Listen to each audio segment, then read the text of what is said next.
What's up sa inyo? Ako nga pala si Andre at nagbabalik na naman kayo sa ating YouTube channel, and for today's video guys is maglalaro tayo sa DoCraft SMP by Sir Bounty. So bali for today's guys, ang gagawin natin is papakita ko lang sa inyo yung base natin. So sa mga members na gusto makapunta sa base ko, ito yung base ko, may portal yan. So bali, ito pala yung TNC. Diyan talaga yung official portal niya. May portal lang ako dito kasi napakalayo. Nakikita nyo, nasa outskirts ako, kumbaga, sa madaling salita, nasa border ako ng barangay namin. So bali, wala palang tao sa server at nandito si Jobert. Humingi ng pagkain. So inintay ko siya dito, kaya nga sa nether ako nag-intro. So, napakalayo talaga niyang so nasa paldo siya. Barangay tayo nakalagay. Sino naglagay dyan? So, bali guys, may dalawang members pala na umalis sa atin sa TNC, si Jenny at si Iko. So, sila yung mga palagi ko nakakasama sa server at nag-quit sila with valid reason naman kasi mga student sila kasi magpapasokan na. So, yeah. So, habang nag-aantay kay Jobert, wait lang, sabihin ko lang sa kanya yung chords.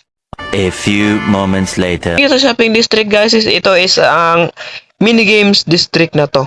Kasi yung mga shop namin is ilalagay na namin dito sa isang line na to. Bakit may portal dito? Yung portal to?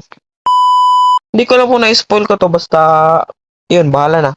Bahala si Bato. Ito yung ginawa namin. So, kung naghanap kayo sa footage is, ipapakita ko sa inyo yung footage. Roll VTR.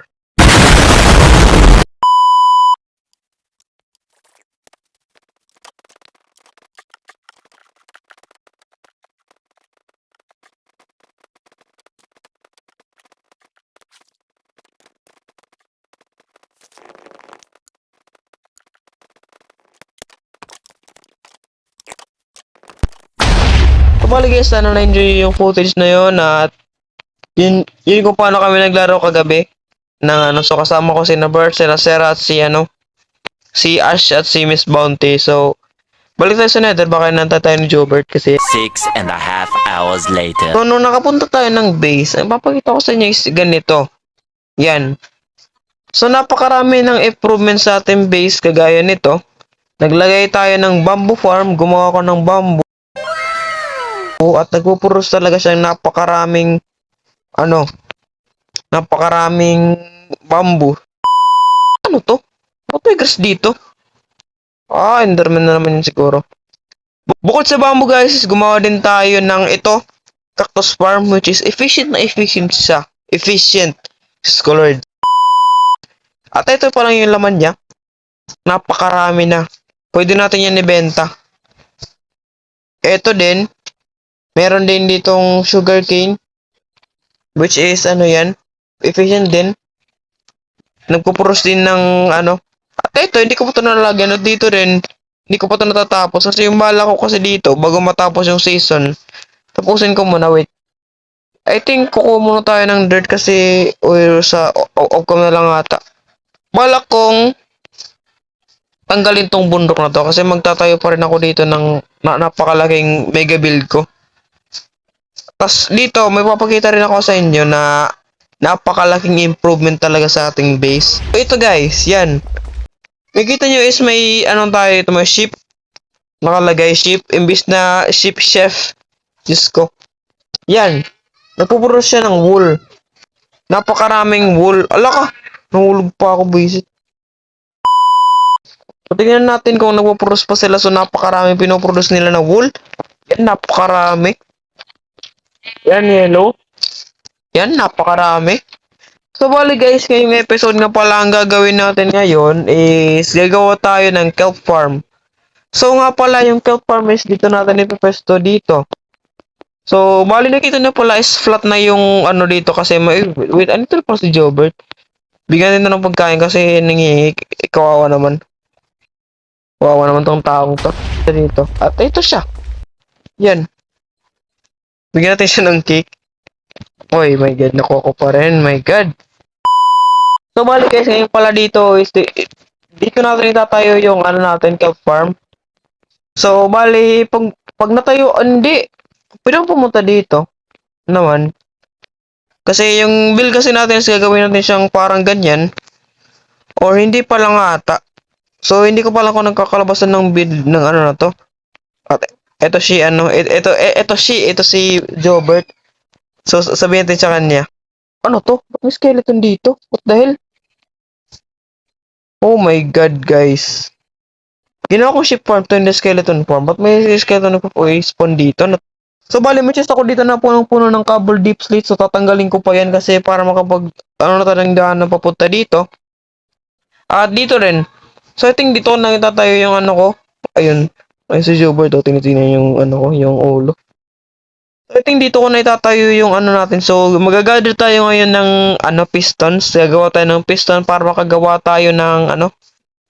Kuha muna tayo ng maraming quartz at iron. Kasi gagawa tayo ng observer. Few inches later. Umakit din si Jobber. Sana hindi siya mahulog. Okay, so i-build na natin yung ano natin, yung kelp farm. Hindi na ako gagamit ng glass kasi napaka-expensive nun at wait, ala ka. Oh my god pala yung ano, yung mga dirt at saka yung kelp hindi ko nakuha. Wait lang, dito mo natin tatayo or dito?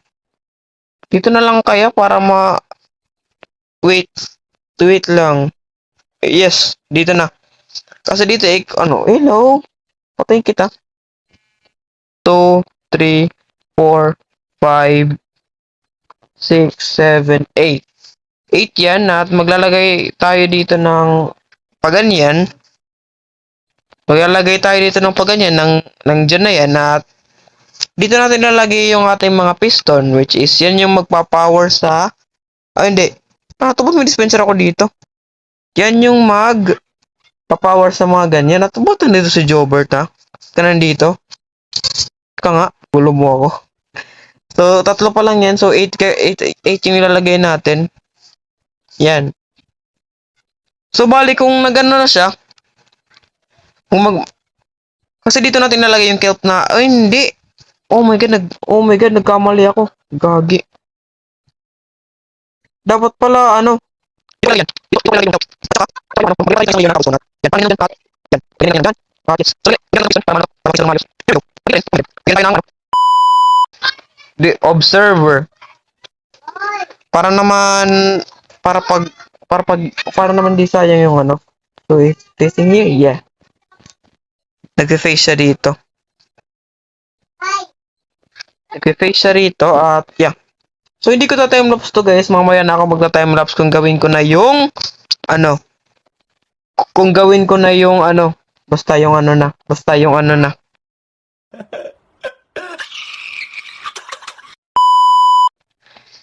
Balik ko talaga kahit kailan no. Okay, okay. So yeah. Nandyan ako. Oh my. Yan. So kung nalagay na natin yan. Magkakaw na siya. Magpa-power up na siya. Ganun lang kadali. At maglalagay rin tayo dito ng water. Pala. Oo nga pala. No, maglalagay pa tayo ng water. O, sige, Jobert, mag-ingat ka. So, hindi lang ako mag kasi nagre-record ako ngayon. At medyo inaanto ako kasi yan. 4:39 ng hapon. Alam kong hapon, pero inaanto ako guys. Yung mo paano. Kagising ko lang kasi ngayon eh. Yan, maglagay na tayo ng pipip pang gago. Iwan ko kung may na-spoil ako dito o basta bahala na. Balik na tayo sa base at build pa natin yung isa pa nating farm. 3 weeks later. So guys, magpatapos natin build yung kelp farm natin is eto na siya guys. At yeah. So very efficient siya kasi nagpo-produce siya ng wheat tuloy ng kelp. So bali kailangan natin ng kelp, no? So yeah.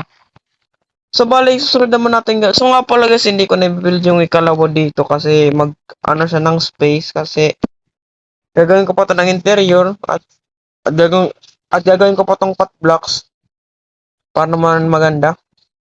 And yeah.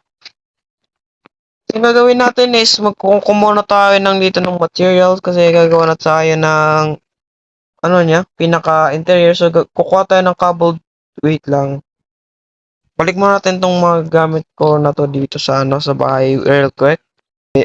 Kailangan natin mag-improve kasi umalis tayo ng ilang months sa duo crop. Di ko alam kung saan nabibisi tayo. 1, 2, 3, 4, 5. Dito. Yan. Goods na yan. Dito din. Yan.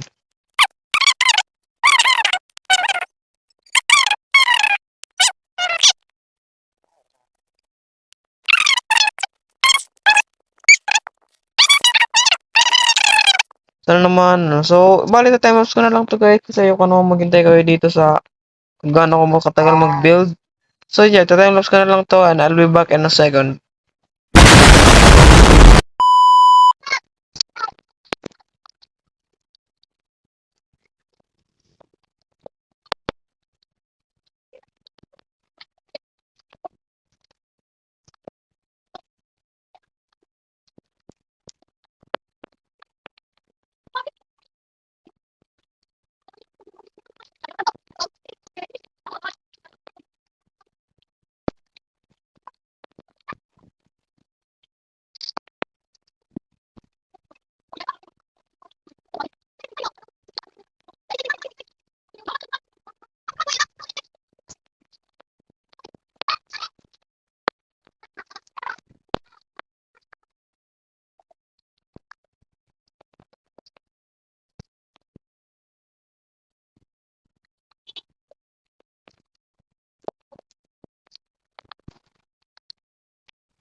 Three days later. So, after ng ilang time lapse, ay natapos na natin yung bahay ng kelp farm na tinatayo natin ngayon. Yes, tinatayo natin nga. Ito siya. Yan, so ayusin ko pa yan ng ganyan dyan. At nandito si Bert, hindi ko naman nandito to. Kasi dapat magpapaturo ako sa kanya ng mag-build nito kasi hindi na siya marunong kaya. So yung labas niya, ito yung labas niya guys. Yan, Japanese team siya. Nakalig na ako sa Japanese team at yeah. So, sana naman guys, nag-enjoy kayo sa ating episode. Sana naman nag-enjoy kayo sa ating episode ngayon. So, pasensya na kung ngayon lang tayo ulit nakapag-upload at babawi ako sa sunod at kung maaari daily upload ako. So, ayusin ko lang daanan nito at good na tayo. So, sa huli, paalam.